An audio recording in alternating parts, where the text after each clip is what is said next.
9th క్లాస్లో పెడతారు, target చేస్తారనే ఉద్దేశం. మా స్కూల్లో మళ్ళీ ముస్లిమ్స్ గర్ల్స్ లేరు. నేను పోయినా కానీ వాళ్ళు అంటారు బయట సడన్ గా రాండి సార్, మీరు సడన్ గా వచ్చి చూడండి, మీకే తెలిసిపోతుంది. వాళ్ళ మీద మాకు ఎలాంటి కోపం పోట్లేదు అనేది ఏం లేదు. జెడ్పీహెచ్ఎస్ లక్ష్మీపూర్ స్కూల్లో క్లాసెస్ సరిగా చెప్తలేరు. ట్రేడింగ్ చేస్తున్నారు టీచర్స్, ఇద్దరు టీచర్స్, సోషల్ సార్ ఉంది, మ్యాథ్స్ మేడం. మళ్ళీ పేర్లు ఏం పేరు? డి విజయ మేడం, శ్రీనివాస్ సార్. ఏ క్లాస్ కూడా వస్తారు వాళ్ళు? క్లాసెస్కి వస్తున్నారు కానీ ట్రేడింగ్ చేస్తున్నారు. ఇప్పుడు మీరు కరెక్ట్ ఎందుకు కరెక్ట్ ఏమన్నారు సార్? ఏమన్నా సార్ అక్కడ కూర్చోమని పిలుస్తాం, వెయిట్ చేయమన్నారు. చెప్పండి. స్కూల్కి వెళ్తే వీళ్ళకి ఏమైనా చెప్పడానికే కానీ మేడాలు వీళ్ళకే టార్గెట్ చేస్తున్నారట. చెప్పితే మేము కరెక్ట్ చదవాలి మేడం.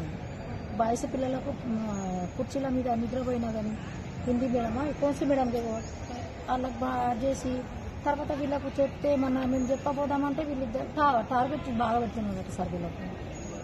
9th క్లాస్లో ఇప్పుడు ఎగ్జామ్స్ ఉంటాయి కదా సార్, మాకు ఏది లేకనే కదా, మేము పేదవాళ్ళమే కదా స్కూల్కి పంపించేది. అది నేను మీనాక్షి 9th క్లాస్ స్టూడెంట్ వాళ్ళ పేరెంట్ని, మమ్మీని.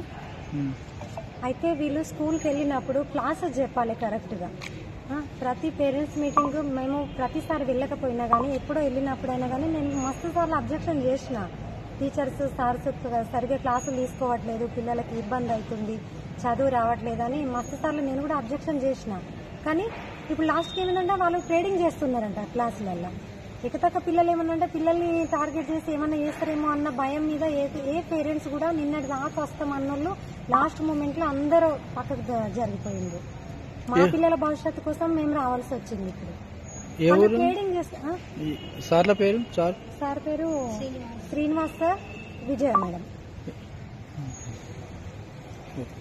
వాళ్ళు ట్రేడింగ్ చేయకుండా ఓన్లీ క్లాసెస్ చెప్తే సరిపోతుంది సార్. మాకు వాళ్ళ మీద ఏం ఇబ్బంది అనేది లేదు, వాళ్ళతో ఏం కానీ సరిగా అదేదో ఆట ఇంటికాడ ఆడుకోను కదా సార్. నేను పేరెంట్స్ మీటింగ్లో కూడా మస్తు సార్లు కంప్లైంట్ చేసిన. క్లాసులు ఎందుకు చెప్తలేరు, ఎందుకు ఆడుతురు, ఫోన్లు ఎందుకు వాడుతురు. అసలు స్కూల్ స్టార్ట్ అయిన అప్పటి నుండి 4:35 వరకు అసలు ఏ మేడమ్స్ కానీ ఏ సర్స్ కానీ ఫోన్లే పట్టకూరు అని చెప్పినాం మేము. మస్తు సార్లు నేను అబ్జెక్షన్ చేసిన.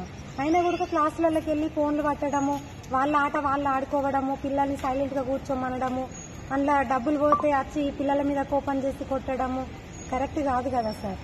మస్తు రోజుల నుండి మేము ఇబ్బంది పడుతున్నాం ఇట్లా. ఒకవేళ డబ్బులుంటే మేమే ప్రైవేట్ స్కూల్లో చదివించుకుంటాం కదా సార్. మా దగ్గర డబ్బు లేదని మా పిల్లల్ని మేము ఎక్కడికి పంపిస్తే వాళ్ళు ఆడుకుంటూ చేసుకుంటా పిల్లలకి ఏం చదువు రాకపోతే వాళ్ళ భవిష్యత్తు ఏం కావాలి.